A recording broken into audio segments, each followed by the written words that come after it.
Thank you, everyone, for joining us. Welcome to the Diablo IV Campfire Chat.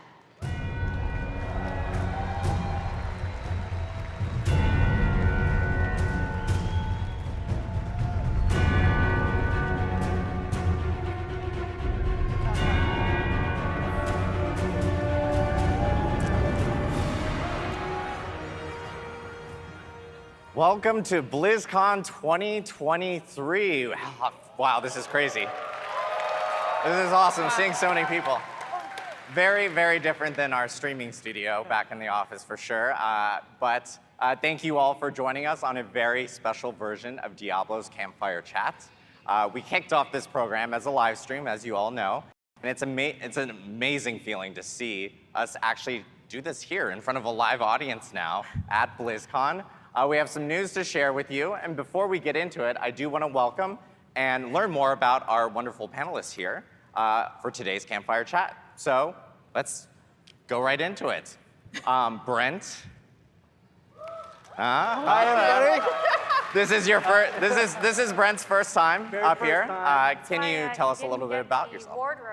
I know. Look, it's for a very good reason. Okay. Don't worry. Green Break a for- little color for- tradition up here. Green for Diablo. Yeah. Right. Yeah, so my name is Brent Gibson. I'm an associate game director on Diablo IV. I was a part of the Vicarious Visions team that came together with Team 3 a couple years ago to make Diablo IV. And I'm really excited to be up here today to talk a little bit about the expansion coming up. Yes, the expansion. Ooh. Love you too! Now, I know we have multiple teams, Brent, Yes. that are working on Diablo IV. So, and you yourself are going to be talking specifically about the expansion here today. So yeah, it's great to hear that we have multiple groups working on the game for Diablo IV. But we're all one big team, which is the exciting part. Yeah, very, very big team. And of course, based off of community feedback and everything that we've heard, those groups are going to be working on seasons and upcoming items, and then of course the expansion that we have here. Next up, though, we actually have Tiffany, who's going to be talking here. Actually, do we have? No, we do. Oh, hey, I'm Tiffany. Yeah, Tiffany. I was not pausing for applause. I'm just awkward. But this is my 14th BlizzCon. It's my 9th as an employee. I first attended as a part of the community in 2005, so it's really special to be up here.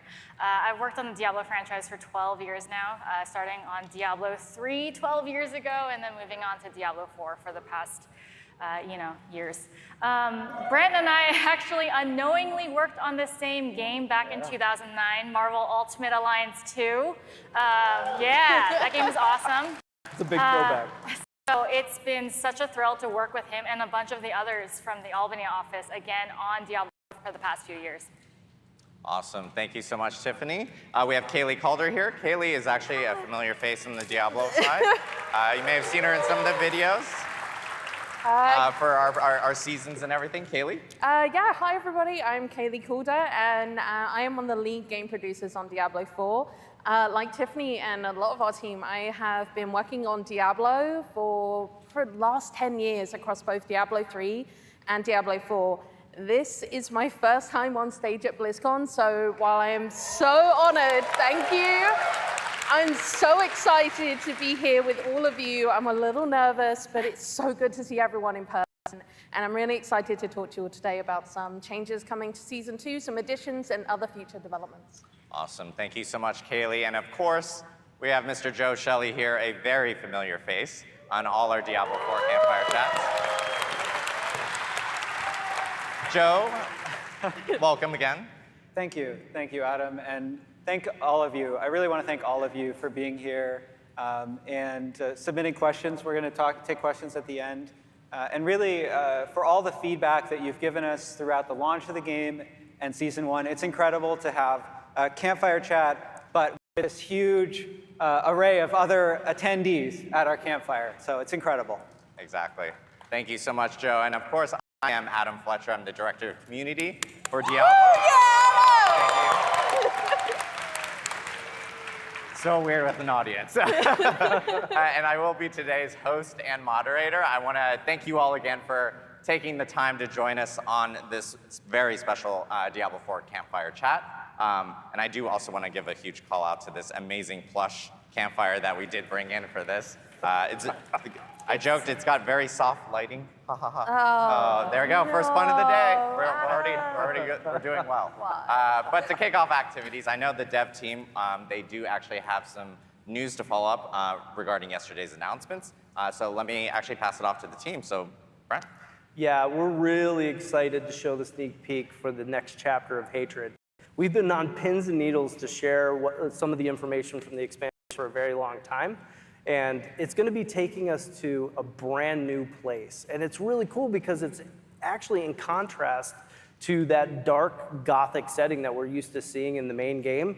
We're going to go to some place that has a bit of a different flavor. So for those of you who are new to the franchise, it's going to be new, it's going to be fresh. But for some of you who have been with us all along, we're going to go take a trip down memory lane and actually go to a place that's a little nostalgic. So with that being said, let's take a look.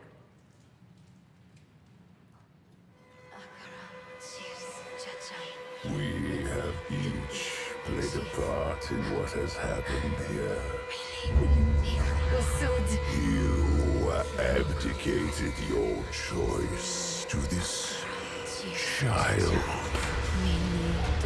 And with every step she takes, I grow stronger.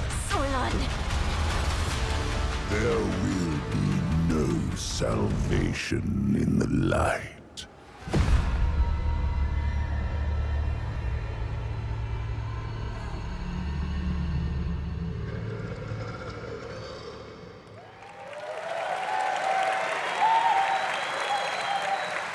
There we have it. It's so cool to see on the big stage, you know, Diablo IV, Vessel of Hatred, coming in late 2024. Yeah. I mean, Brent, what does an expansion mean for Diablo IV? Well, first off, I want to talk a little bit about breaking the color convention.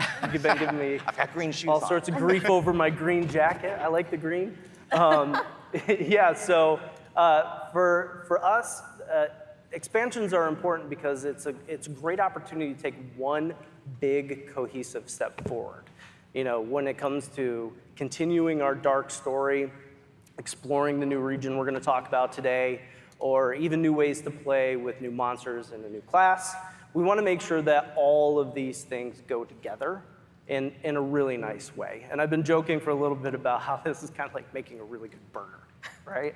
You want to make sure that you're pulling in all of the ingredients that you need so that when they all come together and you take one big bite, all those flavors are working together. And so for us, that cohesiveness is really important. So you say burger. There are a lot of variations of burgers. There's like single burgers or like maybe a double from In-N-Out or something like that. So hungry now. What, You know, coming from Albany, the In-N-Out, I'm down. That's great. So what kind of burger is this year? That's a good question. You know, I guess I look at it as kind of like a bacon barbecue burger with all the classic ingredients, but with like jalapenos, right? Like throw something in that's a little bit spicy, a little bit different. And a so you little have bit green. And a little bit green, that's a good point. I didn't even think about that. Apparently. So yeah, we want to make sure that we have all the nice traditional ingredients that speak directly to the core of our audience, but we're also offering things that are new. Awesome. Well, I know with Vessel of Hatred, a new expansion, there's going to be some story and lore kind of attached to it. And let's kind of talk a little bit more about story. What do you think, Tiffany? Yeah, so when we last left off in the main campaign, Nerel was traveling south with the stone with Mephisto. He got himself trapped in there again, as you know he tends to do. She's been following the footsteps of a prophet of light, looking for a way to deal with this stone and the prime evil that's trapped within. Now, she's a really fascinating character because she's a child, but she's been through a ton of trauma, so spoilers if you haven't played the main campaign of Diablo. But here she is directly challenging the influence of a prime evil, something the Haradrim have always famously failed at. So for players that might be jumping into Diablo IV for the first time with the Vessel of Hatred, they'll have the choice to either play through the main campaign or jump directly into the new chapter. There will be a recap in the game, so you'll have full context to all the events of Sanctuary that played out in the main campaign. So don't worry, you won't miss out on anything if you want to just see what's happening with Neyrelle and explore those jungles. All right, I love this picture. He's real creepy. It looks like he's coming out of a mud bath of sorts. So this is Mephisto. Now, he is my favorite primeval. I think he's just a badass. If you don't know who he is the Lord of Hatred, and he is the father of Lilith. So I believe that makes him... Yeah, granddaddy of Mephisto. Granddaddy here. of Sanctuary. Grand Fisto? Grand Yeah, something Fisto. like that. Yeah. Sounds grouchy too. So Mephisto did not intend to be trapped in the stone. Like I said, they're very bad at that. It tends to happen. So he's, as you heard in the trailer, every step of the way that Neyrelle is taking with him, he is pushing against her, constantly trying to unravel every single moment that they have together. It's in this next chapter in Vessel of Hatred, we're going to find out what is his fate with this stone and what's going to happen with Neyrelle.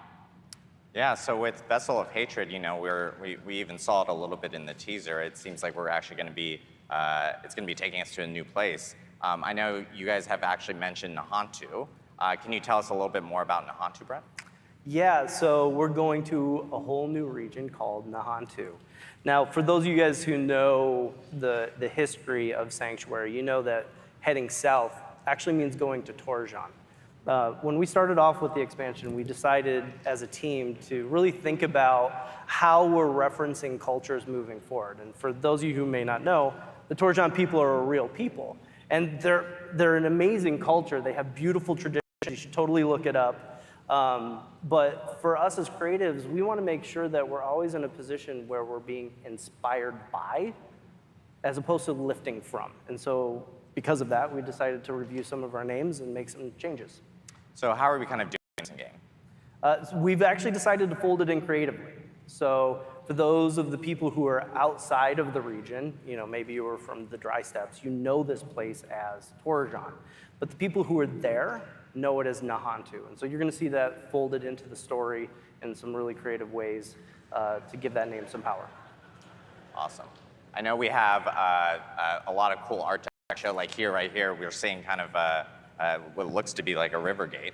Yes, so everything starts here at the river gate. We look at Nahantu as a place that's been closed off from Sanctuary. It's been closed off from all the things that have been going on with Lilith over the last several moments of our story. And so you can imagine this monolithic statue where the doors have been closed for the last several decades, and now they're open. And we're going to see what happens with Neyrelle as she passes through these gates. If you look at this next image, we like to look at the jungle as this place that is a wild and dangerous place. We also love the idea that it's a living, breathing character of its own. It has its own personality. It expresses itself in different ways throughout the game. And so this concept is a really good example of where things from the outside may have come in, but the jungle's going to reclaim it, right? So you're going to see these branches pulling back some of the architecture that you would see through the region. But for the things that have been there all along, it's going to live symbiotically with, and so you can watch the river flow through the structures of the area as well. You know what? This is actually one of my favorite concept pieces that we've made for the expansion so far, because even though it's an environmental scene, it really just shows the depth and scale of the jungle, which is not really like a place we've ever gone to before within Diablo IV so far. And it really inspired the team as well when they saw it, just that feeling of like scale and age, I guess, is a good way to describe it. The idea that these roots are so old that they stretch across the chasms in the area. You can see there's a very small character in the middle of that branch. Very hard to see. It creates a sense of scale that allows us to do a lot with the environment, right? So it's not just trees in the area. These trees are actually fixtures or structures of the place as well. You know, we've seen a lot of environments, and I know there's a lot of also architecture here in Nahantu. So can you show us a little bit more about that as well. Yeah, so this is a great image that starts to show how we wanted to integrate a lot of the natural features of the world in with the architecture. And so you can see how the river is flowing with and around this piece right here. All of this starts from a place called Kurast. So for those of you who've been with us for a while, Kurast is an iconic place that sits in the heart of the jungle. And it's not just a town, it's not just a capital, it's a sprawling city. So you can imagine a lot of these structural elements popping up all over the place, spreading across the entire jungle. And this is just one piece that shows the potential of that. If you take a look at this next one, I love this. This is one of my favorite concepts of the entire package. This is a perfect example on how we're folding in that living, breathing jungle into the architecture. I got to give a huge shout out to the team. The level of detail that we put into this is absolutely incredible.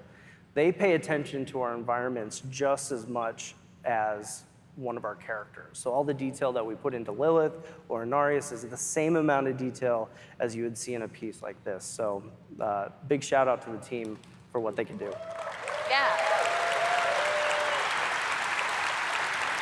So I know you shared a little bit about like Kurast, and you know it's a very recognizable place, like or in the Diablo history. Like, can you get into a little bit more detail for us of like some of these maybe recognizable places that we'll kind of come across? Yeah, I love to talk about these next few concepts here. So I was a big player of Diablo II myself, so you may recognize some of these places. We keep talking about bringing you back somewhere nostalgic. So we're going to start with the dock towns. So you can visit the original Kurast docks from D2 in Act 3.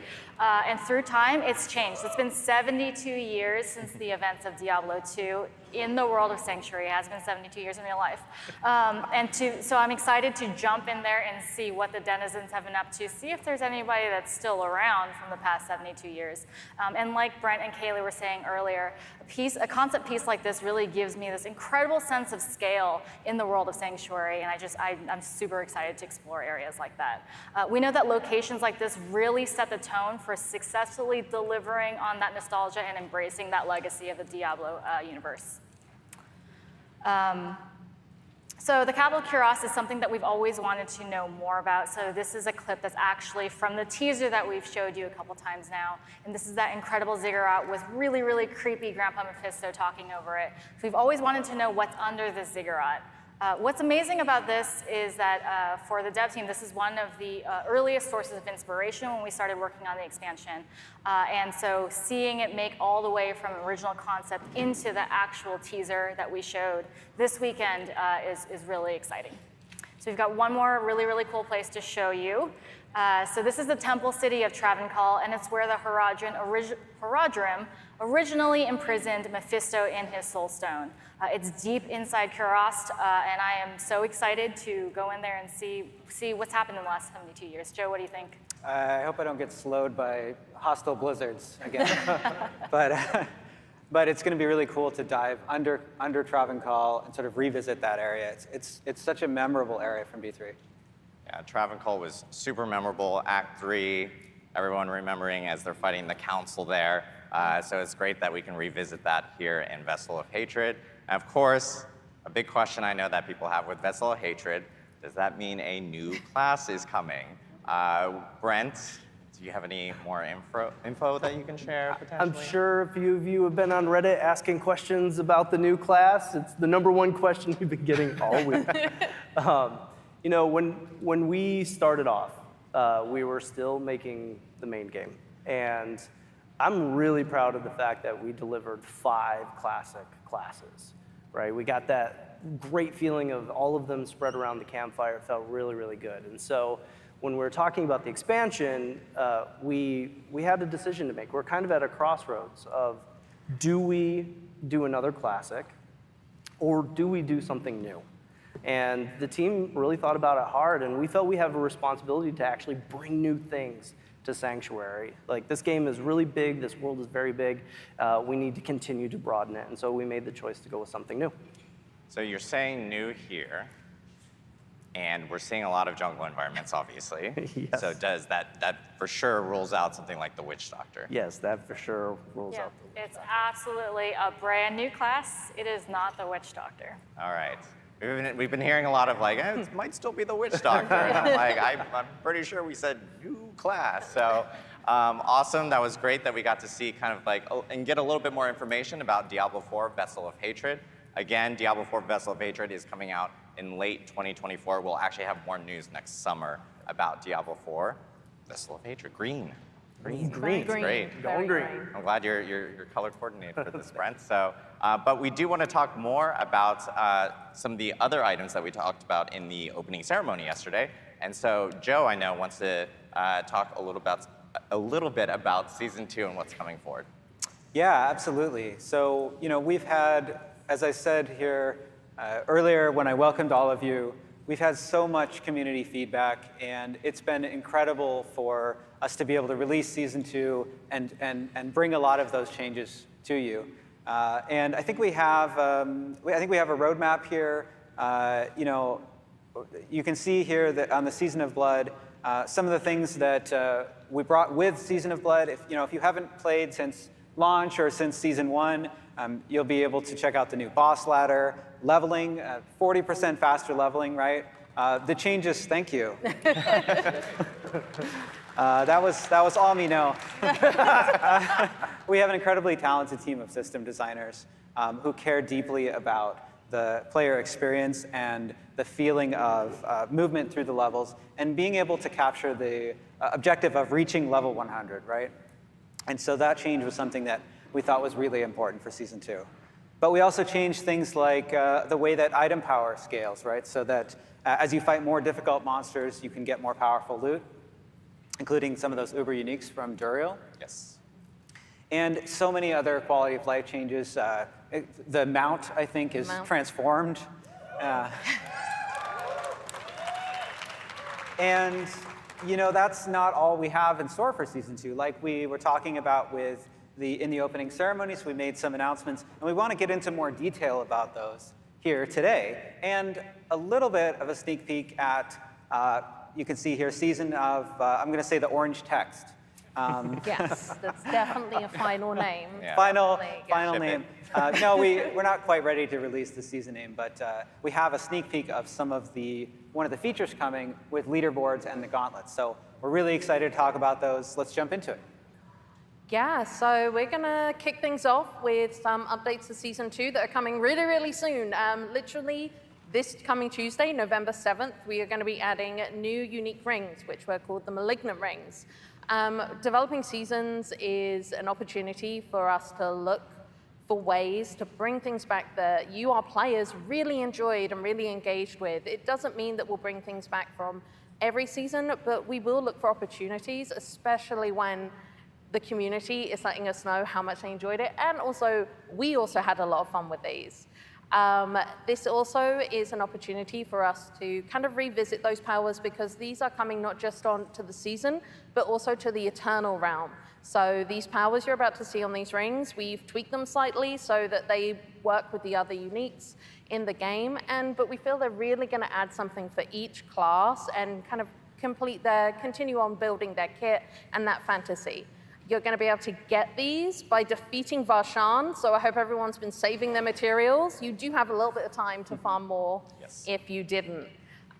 So yeah, with that said, we're actually going to move to the next image, and we're going to take a look at these. So I originally was going to talk to Brent about his rogue, but when we started doing this, he saw the Barbarian ring and switched on me. I'm sorry. Just the worst. But so for our rogues out there, for those of you, use your subterfuge skills. It's going to spawn a decoy. It's going to taunt enemies, and then it's going to explode for a really nice amount of damage. Think you're going to have a lot of fun. Adam, this is for you and the rest of the sorcerers out there. Yes, Ball Lightning crew. Yeah. Well, okay, maybe this will, you'll try something a little different than just Ball Lightning. For the sorcerer, each unique element that you deal damage with is going to give you increased damage, and then dealing elemental damage again is just going to refresh that duration. So Sling Fireballs, Lightning, lightning ball as well, and keep increasing that damage. We have 3 more classes to take a look at. So next up now is the Barbarian. So for our Barbarians out there, when you use, there you are, I knew you were out there somewhere. When you next cast Hammer of the Ancients, Upheaval, or Death Blow, it's guaranteed to be a crit. And that crit's gonna deal bonus critical strike damage as well. Exactly, so hit them hard and hit them often, guys. And I definitely know there's a few druids out there, you guys who don't want to forget about you, exactly. Oh, druids got the loudest crowd here. I know, represent druids. So for druids, when you are casting your ultimate skill, it is going to draw enemies in and deal a huge amount of damage based on your willpower. It will do that when you cast your ultimate and then 5 seconds after. And then lastly, the Necromancer. Necromancers, rise up!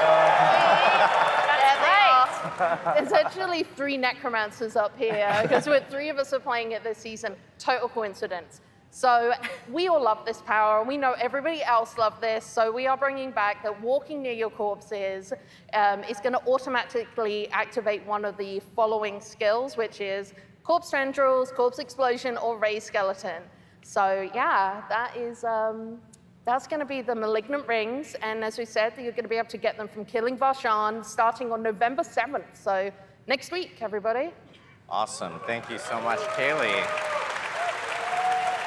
And again, we're super excited about bringing in these malignant powers from Season 1. Thanks to community feedback and you guys actually wanting these powers back in, we were able to get these in these new rings that will be coming out on Tuesday. And again, patch notes actually are going to be available on Diablo4.com for that patch immediately after this panel. So you guys can actually see what's in that update for players on Tuesday, which is awesome to see. So, but we do also have some more information to talk about. Even more stuff. Yes, we have some more events taking place in early December. Kaylee is going to jump right in. I'll kick us off. Yeah, December 5th is our next update for Season 2.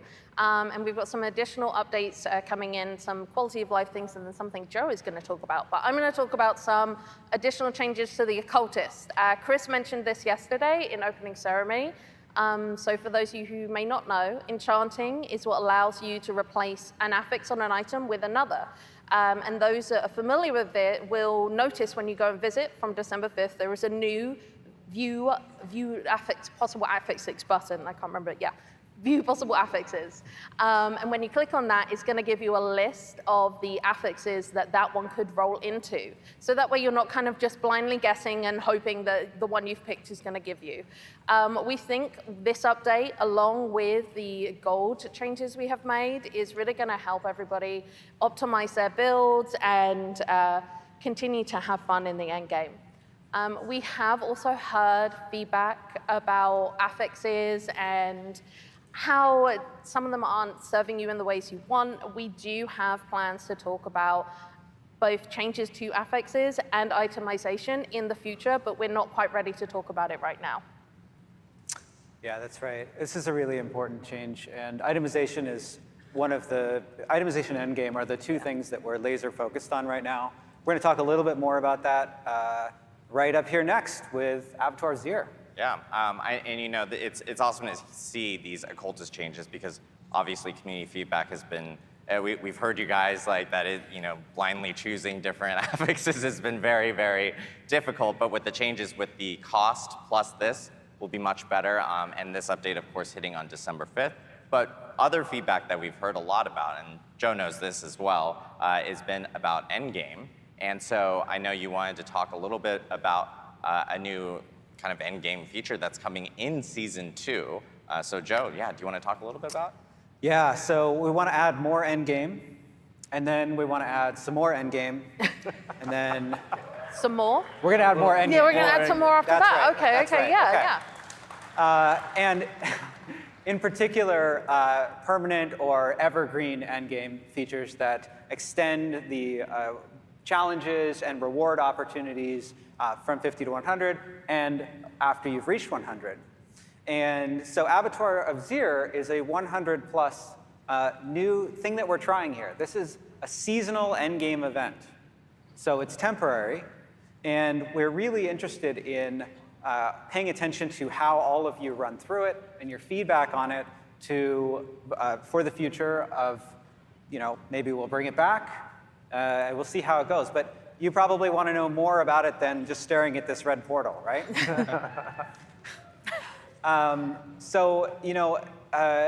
We have a chart that used to be on a napkin, but It's very beautiful. This is when you work with a bunch of designers, they like to make these little flow charts, and then they hand them to you on a napkin, and they go, "Can you make them pretty so we can show them to people?" Yeah. So, designer flow charts. Paint for life.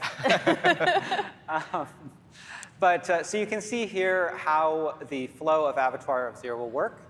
After you complete the final step of the season journey, you'll be ready to face off against the Avatar. And this is a very, very difficult area. You're going to need to bring all of your skill, but also you're going to need to bring the very best builds.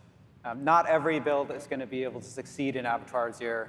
And that's why it's positioned like after you've really you've defeated Echo of Lilith, you've defeated Duriel, you've got your Uber Uniques, and you're like, what's next? What's the next challenge, right? And the Avatar is meant to be that. So you're going to get a recipe for the first tier of Avatar of Zero. When you complete that first tier, you're going to get a recipe for the next tier. And I want to state that there are 25 tiers of Avatar of Zero.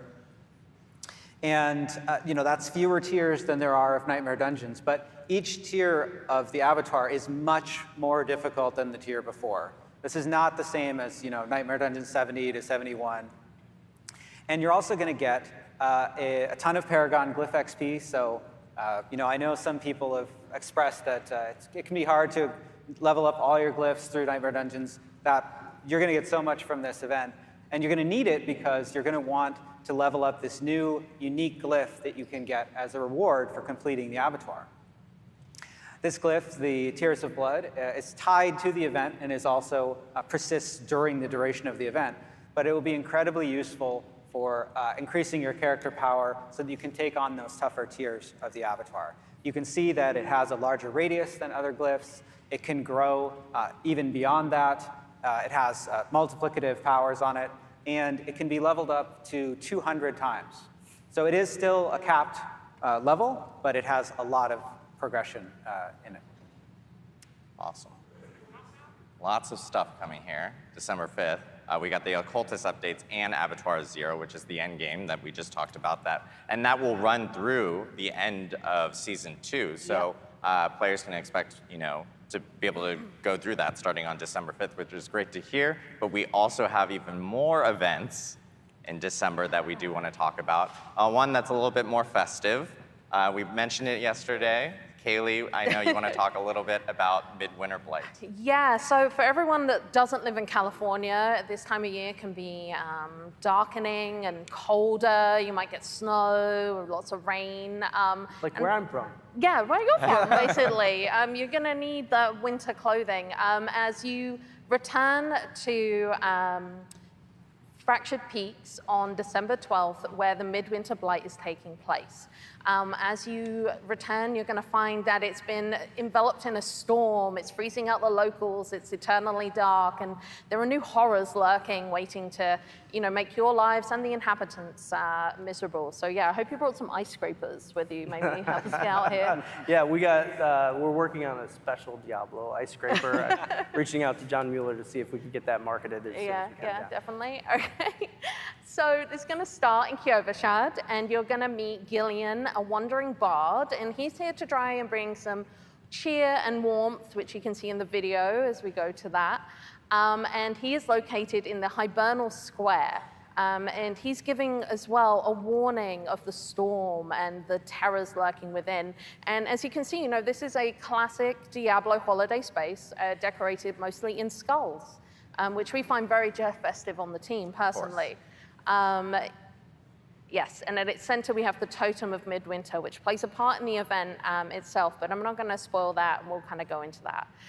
So what's happening outside Kyovashad? You're going to head back out into Fractured Peaks, you're going to explore the zone, and you're going to encounter some sinister snowmen, or what demons consider snowmen, that we're calling frigid husks, which Yes, they're beautiful. Yes, very beautiful. I will note, and I don't actually know if Rod Ferguson, our GM, is here. He is making me insert this wonderful pun. It's all Rod. He was like, as soon as he saw him, so Rod Ferguson, trademark pun, Frosty the Goat Man is what he likes to call I these. thought you were yes. meant to sing that. You know. No, we're not gonna. Okay, no, we're gonna nixing the singing. No singing. Okay. All right. So who's building these? I mentioned demons. So you're going to see some familiar faces, but they're under a new allegiance. These blight fiends have new tricks, new ways to terrorize and harass both you and the locals, and they're just generally causing mischief and terror under the orders of their leader, who is the red-cloaked horror. He lives in the darkest corners of Fractured Peaks, emerging only with the storm. And he is going to, be really, really mad at anyone disrupting his plans, and he's going to try and make you dead. I think he looks really jolly, personally. I'm a big fan. Again, another Rod Ferguson pun. Here we go. And this one I will sing. Oh, I will. Okay. Rudy the Red Cloaked Terror. Oh, God. There we go. All right. Oh. Just leaving now. We're But done. he doesn't even have a nose. Yeah. That's the problem. I know. Rod has the worst puns. We know Okay, that. So. all right. So what are you going to be doing? You're going to be heading out into Fractured Peaks. So we're going to bring up a video of some of the kind of gameplay a little bit here. You're going to encounter the Blight Fiends, having a really jolly time. They are You know, so they cute. are. They are. This is the cutest little, like, Yeah. Well, We we're need going to them ruin to their You murder day. them. Yes, exactly. Snow globe of people. Murder, destroy those snowmen. And you're going to engage in a number of events that are unique to Midwinter Blight, destroy Frigid Husk, defeat the Blight Fiends. And if you disrupt things enough, you may end up summoning the Red Cloaked Horror himself, who's, as I said, very annoyed at you. And participating in these is going to give you resources that you can take back to the Hibernal Square to progress the event. And And some rewards. Right, the rewards, because what's a festive event without presents and gifts and things in general? So we have a number of new cosmetic rewards that you'll be able to earn through participating on the event itself. So these are selection of weapons, and then we also have some really cool back trophies. I really like them. They've got bells, and there's some wreaths and lots of skulls, because we do like that here. We have a theme, and we're going to stick to it. So this starts on December 12th. Really hope everyone comes and slays with us. There we There go. you go. Got a one Kaylee in. pun. There we go. Yeah, I did it. Yeah. So, They clap for it. Good. No, I was not expecting that, actually. But yeah, that's Midwinter Blight. Awesome. It's great to hear more information about all these updates coming in. And Midwinter Blight's great because community feedback has been, we've heard a lot of people wanting more cosmetic options. And so now you have the ability of actually unlocking some skulls, some bells, some holly that you can actually incorporate to your character with Midwinter Blight. But all this information is going to be available again on a blog on Diablo4.com after the panel. And we're looking forward to getting all these updates in everyone's hands for Abattoir Zir, the Occultist updates, and of course Midwinter Blight. But moving on, we do have additional information to talk about Season of the Orange Text, as you called it. That's right. Joe. So Joe, can you tell us a little bit more about what's coming there? Yeah, so more endgame. More in-game. Yeah.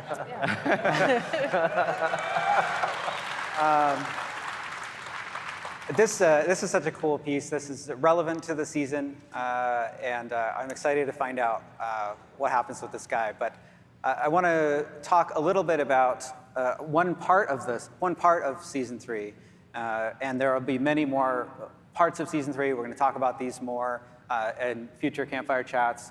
But we wanted to talk a little bit about leaderboards, leaderboard-driven trials. He wants it. This guy wants it, over and so there. we're going to make it. thanks, Guy. We weren't going to make it, but. And so the way this is going to work is when Season 3 players reach World Tier 4, they're going to be able to compete in the Gauntlet, which is a fixed seed, non-linear dungeon where your mastery and your skill are going to be needed to achieve the highest scores. And those best scores are going to appear on the leaderboards.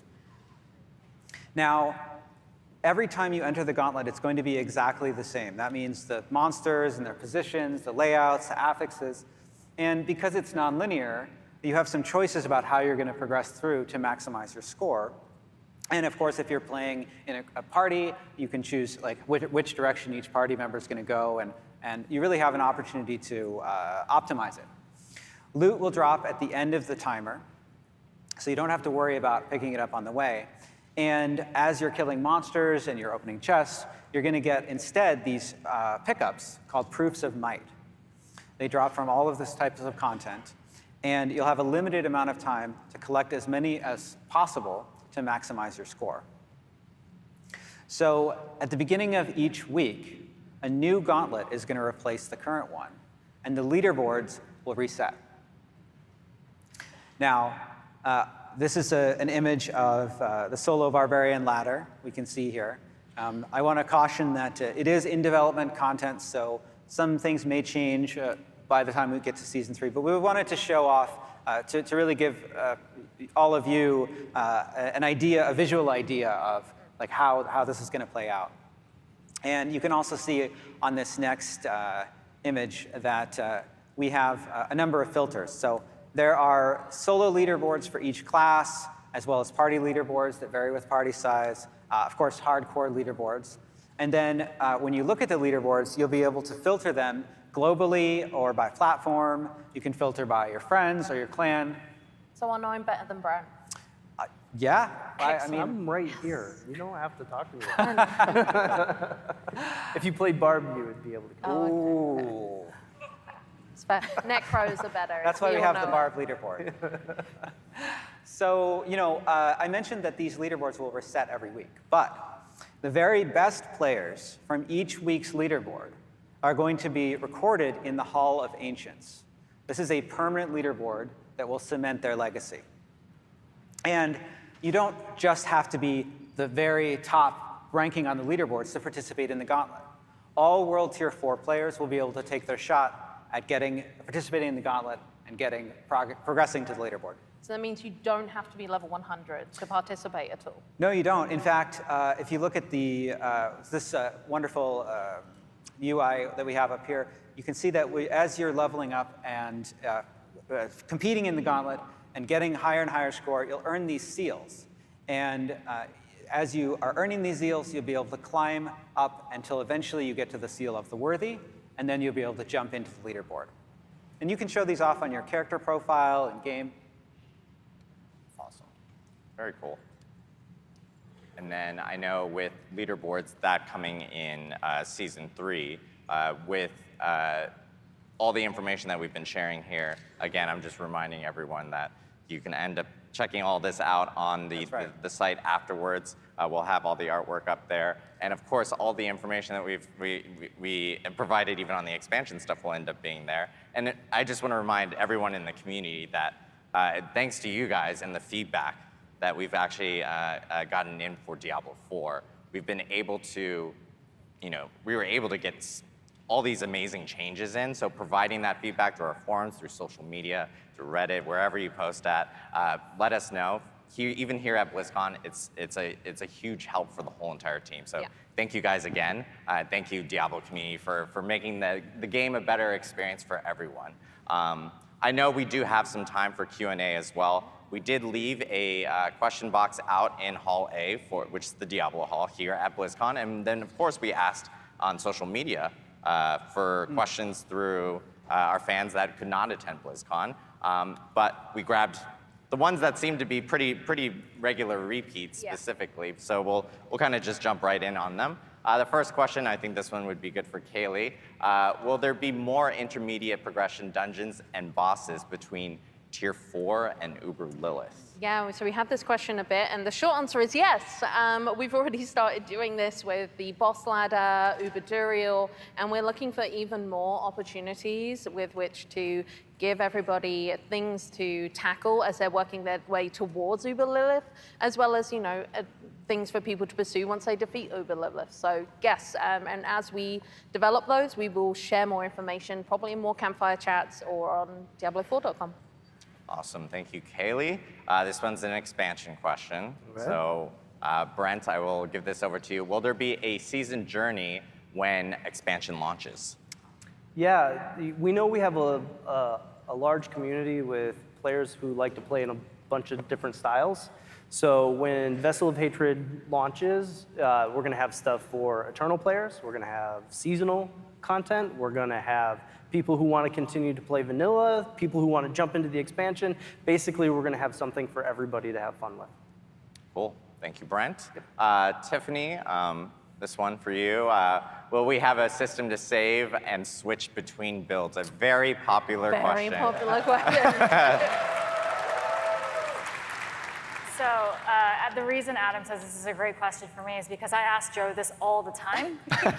It's something I'm also very, very passionate, myself and lots of the development team and lots of the community is very passionate about. So for those of you that played Diablo 3, are very familiar with the Armory. This is something that we brought to the game in patch 2.5.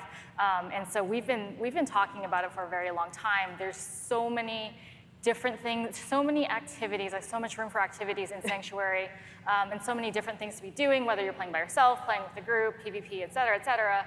There's Paragon board customization, there's build customization, there's outfit customization, what gear you're wearing. So we want to be able to have an easy way to switch between those so you can keep playing and keep min-maxing all of your experiences while you're in the game. So we have nothing to announce in terms of when it's coming, but it's something that we're talking about all the time and hoping to bring to Diablo 4 as soon as we possibly can. Awesome. I know it's a thing that a lot of people in the community have been asking for, and being able to switch between different builds and everything and have that saved, it's something that the team most definitely is working on. Next question we have is from someone who's actually attending here at BlizzCon and is actually a content creator, was in our opening ceremony as well. In the opening ceremony reel. From Don the Crown, and I think he actually made like a decision to come to BlizzCon like 24 hours before BlizzCon started. So he could be here right now. He could be here right We just now. really wanted to ask this question. Yes, exactly. But I will say this question also came from a lot of people. But Don the Crown asked, do you intend to add more sources of living steel to the game? Oh, yeah. Yeah, that grinning demon, right? Yes. Yeah. He sucks. Yeah. Yeah, no, it's, that particular summoning material, we've certainly heard and experienced doing Helltides. It feels much more stingy than the other summoning materials. And so we want to make some improvements there. Yeah. Awesome. Yeah, so expect improvements coming down the pipe for that. And by the way, I just want to thank everyone for not putting your names in the box, because I would have completely screwed up half the names in there, as I normally do. So I appreciate people who do not put their names on there. You're the best. Last thing I need to do is butcher that in front of like 5,000 people.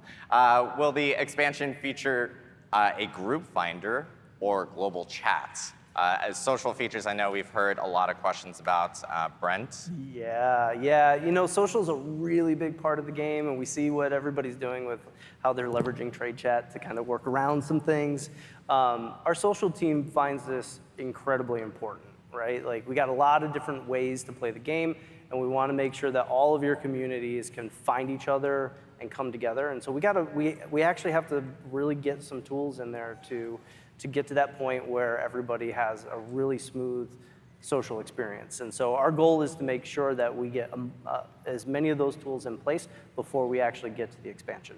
Yeah, and I really want to make a special call out to, we have an entire part of our team who are focused on social and the player experience, and they are so dedicated and so enthusiastic and are just amazing people to work with, and they're paying attention to the things that everybody's talking about and need, and trying to figure out the best plan to get those kind of things to you in the best time frame. Awesome. Thank you, Brent. Thank you, Kaylee. And then we have a kind of a last question here. This is from Knox, wherever you are here at BlizzCon. What are your plans? There we go. There he is. We found him. What are your plans for itemization moving forward? A very, very popular question. All right. The question. The question for Joe Shelley. Yes. Do we have a panel after this, or? No, this is a very serious and important question, right? And while we're not ready to share all of the plans for itemization that we have going forward, the team is working on the problems that we see with itemization right now, right? I think I was watching, what was that, Carbot video, I think, recently. And, Shout out to Carbot. Love his animation. the character gets 2 items, and they're trying to compare it, and pulls out his sort of monocle, and he's going through it. It's too difficult right now to compare items. It takes a lot of time, and we want to make that better. We also there are some affixes that are very conditional or have several layers of conditionality. Yeah. Sometimes this gets, shorthand for this is a damage on Tuesdays, right? Like, yeah, I'm really good on, a couple days from now, it'll be incredible.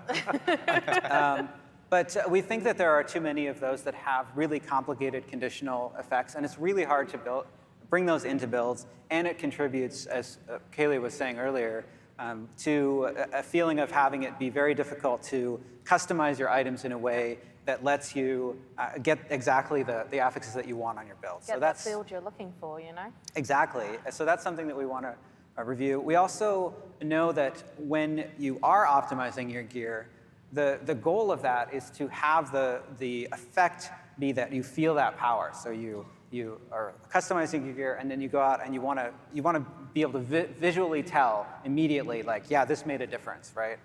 And then, of course, we also want to add more ways to modify items and add on additional complexity to items, sort of through. This is often talked about in the context of crafting, right? Better ways to modify items in that way, yeah. Awesome. Well, I know I'm going to throw another question at you, though, because there has been a lot of talk about the amount of aspects that are within the game. And so, do we have any plans on what we like for aspects specifically? Yeah, so it's going to take us a little bit of time to get this right. Probably won't see it in Season 3, but soon after that. But we want to get the aspect crystals out of your inventory and into the Codex of Power. I think they agree with that. I think they quite like that. I'm glad. We're starting work on it right now, so we'd have to go back. But no, the Codex of Power is really a great repository of all of the legendary powers, or it should be, we think. And there are lots of opportunities for upgrading it or bringing affixes that you found, and we just really want to make that better, yeah. Great, that's awesome to hear. I know a lot of people are excited to have an area where all their aspects are, as opposed to where we are right now with collecting everything for aspects and having your inventory kind of running back to the stash and putting them all in there and everything. So there we have it for the Diablo IV Campfire chat. We do have a lot of awesome things coming down the road, and I do want to remind everyone that this Tuesday we have an update with 5 new Malignant rings that will be hitting the game. You can farm Varshan to earn those rings specifically, and those rings are an eternal and seasonal, which is great to hear as well. And then of course on December 5th. We have our Abattoir of Zir. Yeah. Google Abattoir if you don't know what that is. I did. It's a slaughterhouse. It's a slaughterhouse. Yeah. Cultured Adam. And then we also have Cultist updates hitting on December 5th. And of course, December 12th, we have our first holiday event hitting Diablo IV, which is Midwinter Blight, where players can actually end up earning a ton of different new cosmetics. Dress your character up in some bells, some wreaths, holly, etc. Get very festive. Yeah. Exactly, get very festive. And I did want to remind everyone that we do have a Diablo Blood drive that is currently running. If you go to diablobloodharvest.com, currently the community is at 73% to the goal. Once we hit 100%, good job, everyone. Everyone gets some rewards. Good job. Great cause as well. It's for an awesome cause. We're aiming to have 666 quarts of blood donated. Of course we are. So of course, gotta stay with the theme. So make sure to check out the site for more information. Panelists, do you have any parting words? We just wanted to say thank you for coming to BlizzCon and watching online. We love Diablo and we love you. I can't wait to get back in front of everybody here and have more to talk about with the expansion in the future. So I look forward to seeing you all in Sanctuary.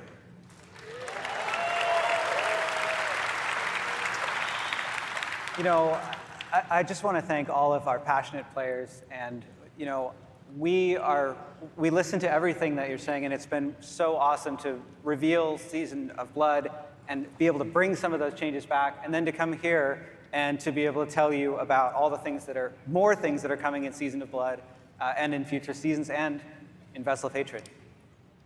Yeah, Drew.